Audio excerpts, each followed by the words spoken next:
જય આદિવાસી, જય બિરસા મુંડા, જય ચૈતર વસાવા, જય અનંત પટેલ. અનંત પટેલનું નામ હું જાણી જોઈને, જોકે આમ તો બોલું જ છું, મારા તો હૃદય સમ્રાટ ને કરિશ્માથી આ લોકપ્રિય જે યુવા નેતાઓ છે એમાં અનંત પટેલ સમાવિષ્ટ જ છે. પણ આજ તો કોઈ પણ સંજોગોમાં અનંત પટેલનું નામ બોલવું જ પડે, કેમ કે નરેશ પટેલને ભાઈ મંત્રી બનાવ્યા. અંબાજીથી ઉમરગાંવ ભીનું સંકેલવા માટે આદિવાસી વનબંધુ મારા જે બાંધવો છે એમનું હૃદય ફરીથી જીતવા માટે, વિશ્વસનીયતા ફરીથી હાંસલ કરવા માટે નરેશ પટેલને મંત્રી બનાવ્યા મિત્રો.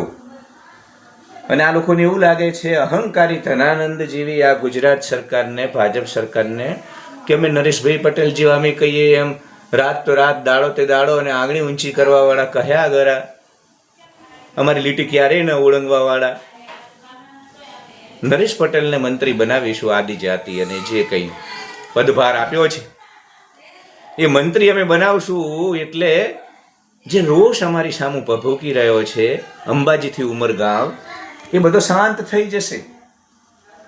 પણ હું ગુજરાત સરકારને કહેવા માંગુ છું અને એમના અહંકારી મંત્રીઓને કહેવા માંગુ છું કે ચૈતર વસાવા સાથે તમે જે કર્યું ને, ચૈતર વસાવાને તમે જે રીતે જેલમાં ગોંધી રાખ્યા ને, અને હજુ પણ તમે ચૈતર વસાવાને ડેડિયાપાડાથી જે દૂર રાખી અને પાપ કરી રહ્યા છો, એ વિસ્તારની પ્રજાનું, એ વિસ્તારની જનતાએ ચૈતર વસાવાને ધારાસભ્ય એટલા માટે બનાવ્યા કે એક તો એ હૃદય સમ્રાટ અને કરિશ્માતી નેતા તો છે, પણ વિકાસના કાર્યોને વેગ મળે, જળ જમીન અને જંગલ બચે.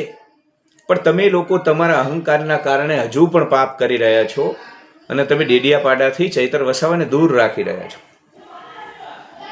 તો હું તો ખૂબ નાનો માણસ છું, પણ મારી વાત જો માનો અને મારી વાત તમારા ગળે ઉતરે, મિત્રો મહેમાનો હોય એટલે શોર બકોર રહેવાનો. દિવાળીના દિવસો છે, થોડો પ્રકાશની સમસ્યા રહેશે, પણ મને માફ કરી દેજો. પ્રકાશ કરતાં પણ જે હૃદયમાં પ્રકાશ ઊભો કરવા માગું છું મારી વાતથી, એ મહત્વપૂર્ણ છે. એટલે ચૈતર વસાવાને ડેડિયાપાડાથી દૂર રાખશો ને, ત્યાં સુધી ક્યારેય તમે અંબાજીથી ઉમરગાંવ હવે પોતાની વિશ્વસનીયતા ઊભી નથી કરી શકવાના. તમે સ્ટેચ્યુ ઓફ યુનિટીના લોકોને રાતોરાત નેસ્ત નાબૂદ કરી નાખો, એમના મૂળિયા સાથે ઉખાડી નાખો. હજારો વર્ષ સુધી જ્યાં એમના પૂર્વજો રહ્યા, જેમનું બાળપણ વીત્યું, ત્યાંથી એમને ઉખાડીને નાખી દો અને તમે માત્ર નરેશ પટેલને મંત્રી બનાવશો એટલે તમને વિશ્વસનીયતા મળી જશે. લોકો તમને અંબાજીથી ઉમરગામ વધાવી લેશે, મતપેટીઓમાં તમારા નામે મતદાન થશે, મતપેટીઓ છલકાઈ જશે. તો આવા દિવા સ્વપ્નો ન જોતા. ચૈતર વસાવા સાથે તમે જે કર્યું, પાર તાપી લિંક પ્રોજેક્ટ મામલે જે જૂઠાણા તમે ફેલાવી રહ્યા છો, સુરતમાં સ્વયં મુખ્યમંત્રી આવી અને ઘોષણા કરે અને ત્યારબાદ CR પાટીલ ત્યાં કેન્દ્રીય કે મંત્રી તરીકે રિપોર્ટ કાર્ડ આપે છે પાર તાપી લિંક પ્રોજેક્ટનું. એટલે ભાઈ જુઓ, આદિવાસી છે ને એ દિલના ભોળા છે, સંવેદનશીલ છે, રુજુ પણ છે, આક્રમક છે પણ રુજુ છે, પણ એ મક્કમ પ્રજા છે. એ તમારા માટે મરે, તમારા માટે જીવે. પણ જો તમે એમના હૃદય સાથે રમવાનો પ્રયાસ કરશો, જો તમે રાજકીય કિન્નાખોરીથી, રાજકીય મુદ્દસદ્દીથી આદિવાસી આપણા ભાઈઓને તમે ગુમરાહ કરવાનો પ્રયાસ કરશો, તો તમને આ પ્રયાસોમાં ક્યારેય સફળતા નહીં મળે. એટલે આદિવાસી લોકોના હૃદય સમ્રાટ તો ચૈતરભાઈ જ છે, એ અમારો વાક છે. આદિવાસી યુવાનોના હૃદય સમ્રાટ અનંત પટેલ છે. અને હું તો નરેશ પટેલને આ બધા કરતાં કમસે કમ, ભલે મનસુખ વસાવા, ઘણા લોકોને મારી વાત નહીં ગમે, પણ મનસુખ વસાવાને હું તો પણ સારી કેટેગરીમાં મૂકું છું આ બધા જ લોકો કરતાં, કે ભાઈ ગમે એવા છે, ભલે ચૈતરભાઈ સાથે બાત ભીડે અને એ બંનેને તું મેં થાય, એ તો આપણો ઘરનો પ્રશ્ન છે, પરિવારમાં તો ઝઘડા હોય, પણ તોય મનસુખભાઈ કમસે કમ મુખ્યમંત્રીને પત્ર લખી એમનો કાન તો મરડે છે.